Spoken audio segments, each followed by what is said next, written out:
ಹಸಿರು ಕ್ರಾಂತಿಯ ಹರಿಕಾರ ಭಾರತದ ಮಾಜಿ ಉಪ ಪ್ರಧಾನಿ ಡಾಕ್ಟರ್ ಬಾಬು ಜಗಜೀವನ್ ರಾಮ್ ಅವರ 118ನೇ ಜನ್ಮ ದಿನಾಚರಣೆಯನ್ನ ಮೈಸೂರು ಜಿಲ್ಲೆ ನಂಜನಗೂಡು ತಾಲೂಕಿನಲ್ಲಿ ಅದ್ದೂರಿಯಾಗಿ ಆಚರಿಸಲಾಯಿತು. ತಾಲೂಕು ಆಡಳಿತ, ತಾಲೂಕು ರಾಷ್ಟ್ರೀಯ ಹಬ್ಬಗಳ ಆಚರಣಾ ಸಮಿತಿ, ದಲಿತ ಸಂಘಟನೆ ಸೇರಿ ವಿವಿಧ ಸಂಘ ಸಂಸ್ಥೆಗಳ ಸಂಯುಕ್ತಾಶ್ರಯದಲ್ಲಿ ಡಾಕ್ಟರ್ ಬಾಬು ಜಗಜೀವನ್ ರಾಮ್ ಅವರ ಭಾವಚಿತ್ರವನ್ನ ರಥದ ಮೂಲಕ ಅದ್ದೂರಿಯಾಗಿ ಮೆರವಣಿಗೆ ಮಾಡಲಾಯಿತು. ಪಟ್ಟಣದ ಬಾಲಕರ ಜೂನಿಯರ್ ಕಾಲೇಜು ಆವರಣದಿಂದ ಶ್ರೀಕಂಠೇಶ್ವರ ಸ್ವಾಮಿ ದೇವಸ್ಥಾನದವರೆಗೂ ಹಮ್ಮಿಕೊಂಡಿದ್ದ ಅದ್ದೂರಿ ಮೆರವಣಿಗೆಗೆ ಶಾಸಕ ದರ್ಶನ್ ಧ್ರುವನಾರಾಯಣ್, ವಿಧಾನ ಪರಿಷತ್ ಸದಸ್ಯ ತಿಮ್ಮಯ್ಯ, ಮಾಜಿ ಶಾಸಕ ಕಳಲೆ ಕೇಶವಮೂರ್ತಿ, ತಾಲೂಕು ದಂಡಾಧಿಕಾರಿ ಶಿವಕುಮಾರ್ ಕಾಸ್ನೂರು ಸೇರಿದಂತೆ ಇತರೆ ಗಣ್ಯರು ರಥದ ಮೇಲೆ ತೆರಳಿ ಡಾಕ್ಟರ್ ಬಾಬು ಜಗಜೀವನ್ ರಾಮ್ ಅವರ ಭಾವಚಿತ್ರಕ್ಕೆ ಪುಷ್ಪಾರ್ಚನೆ ಮಾಡುವ ಮೂಲಕ ಚಾಲನೆ ನೀಡಿದ್ರು. ತಮಟೆ ಶಬ್ದ, ಡೊಳ್ಳು ಕುಣಿತ, ಬೊಂಬೆ ಕುಣಿತ ಸೇರಿ ವಿವಿಧ ಜಾನಪದ ಕಲಾ ತಂಡಗಳು ಭಾಗವಹಿಸಿ ಮೆರವಣಿಗೆಗೆ ವಿಶೇಷ ಮೆರುಗು ನೀಡಿದ್ವು.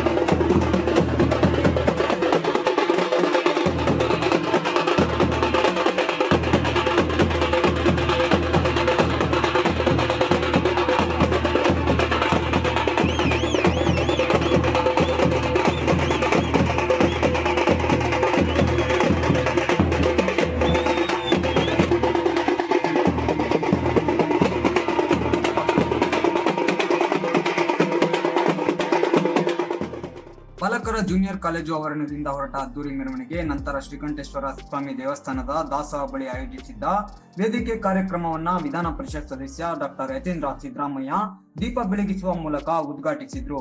ಎಂಎಲ್ಸಿ ಯತೀಂದ್ರಗೆ ಶಾಸಕ ದರ್ಶನ್ ಧ್ರುವನಾರಾಯಣ್, ನಗರಸಭೆ ಅಧ್ಯಕ್ಷ ಶ್ರೀಕಂಠಸ್ವಾಮಿ, ಉಪಾಧ್ಯಕ್ಷೆ ರಿಹಾನಾ ಬಾನು ಸೇರಿದಂತೆ ವೇದಿಕೆಯಲ್ಲಿನ ಇನ್ನಿತರೆ ಗಣ್ಯರು ಸಾಥ್ ಕೊಟ್ಟರು.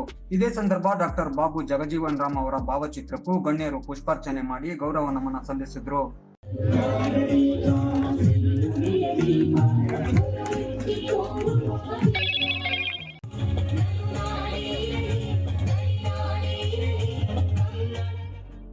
ಈ ವೇಳೆ ವಿಧಾನ ಪರಿಷತ್ ಸದಸ್ಯ ಡಾಕ್ಟರ್ ಯತೀಂದ್ರ ಸಿದ್ದರಾಮಯ್ಯ ಮಾತನಾಡಿ, ಡಾಕ್ಟರ್ ಬಾಬು ಜಗಜೀವನ್ ರಾಮ್ ಅವರ ಕೊಡುಗೆ ಅಪಾರ ಮತ್ತು ಅನನ್ಯ.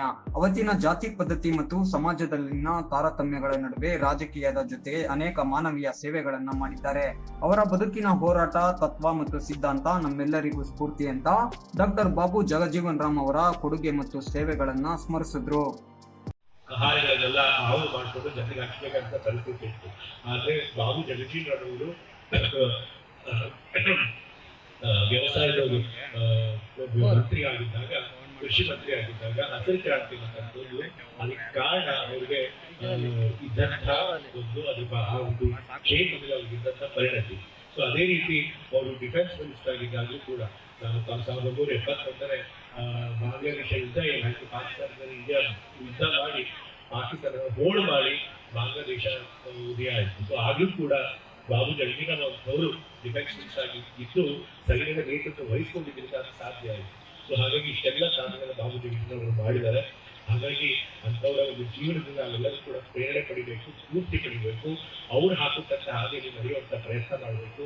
ಆ ಕೆಲಸ ನಾವೆಲ್ಲ ಮಾಡೋಣ ಅಂತ ಮಹನೀಯರ ಒಂದು ಪ್ರೇರಣೆ, ಸ್ಫೂರ್ತಿ ಎಲ್ಲರಿಗೂ ಸಿಗಬೇಕು ಅಂತಂದ್ರೆ ಅವ್ರ ಚಿಂತನೆ, ಅವ್ರ ಸಂದೇಶ ಆಗಿದೆ ಅದು ಎಲ್ಲ ಕಡೆ ಹರಡಬೇಕು. ಎಲ್ಲ ಕಡೆ ಹರಡಬೇಕು ಅಂತಂದ್ರೆ ಹಳ್ಳಿಯಲ್ಲೂ ಕೂಡ ಜಯಂತಿಗಳಾಗಬೇಕು.